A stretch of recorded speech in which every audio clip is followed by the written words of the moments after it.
Commonwealth క్రీడల్లో 1990లో జూడోను medal ఈవెంట్గా ప్రవేశపెట్టగా భారత్కు ఒక్కసారి కూడా స్వర్ణం లభించలేదు. ఈసారి ఆ లోటును తీరుస్తూ ఒకే రోజు ఇద్దరు భారత జూడో ప్లేయర్లు బంగారు పతకాలు అందించారు. పురుషుల విభాగంలో హర్ష్ సింగ్, మహిళల 48 కేజీల విభాగంలో అస్మితా డే ఈ ఘనత సాధించారు. 60 కేజీల ఫైనల్లో హర్ష 10-0తో ఆస్ట్రేలియాకు చెందిన జోషువా కడ్జ్ను చిత్తు చేశాడు. నిర్ణీత 4 నిమిషాల సమయం కంటే మరో 41 సెకండ్లు మిగిలి ఉండగానే ప్రత్యర్థి ఆటను ముగించడంలో హర్ష సఫలమయ్యాడు.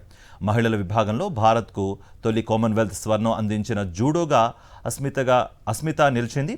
48 కేజీల ఫైనల్లో అస్మిత 2-1తో హిడీ క్వాచ్ను ఓడించింది. ఇక రేపటితో ముగియనున్న కామన్వెల్త్ గేమ్స్లో ప్రస్తుతం భారత్ 5 స్వర్ణాలు, 11 రజతాలు, 4 కాంస్యాలతో కలిపి మొత్తం 20 పతకాలతో 9వ స్థానంలో నిలిచింది.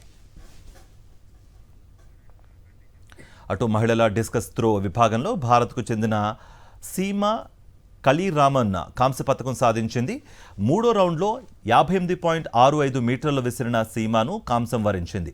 హర్యానాకు చెందిన 27 ఏళ్ల సీమా కేవలం అథ్లెట్ మాత్రమే కాదు, ఫిజికల్ ఎడ్యుకేషన్లో పీహెచ్డీ చేసిన చదువుల తల్లి. చదువు, క్రీడలను బ్యాలెన్స్ చేస్తున్న ఆమె అమ్మగా మారిన కేవలం 11 నెలల వ్యవధిలోనే డిస్కస్ త్రో పోటీలకు సిద్ధమైంది. కామన్వెల్త్ గేమ్స్లో తప్పకుండా పతకం సాధిస్తుందన్న అందరి ఆలోచనలకు తగ్గట్టుగానే కాంస్యం దక్కించుకుని సత్తా చాటింది.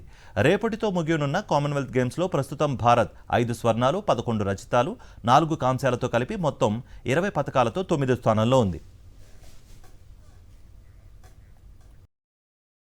మరిన్ని అప్డేట్స్ కోసం ఛానల్ను సబ్స్క్రైబ్ చేయండి. నోటిఫికేషన్స్ కోసం బెల్ ఐకాన్ పై క్లిక్ చేయండి.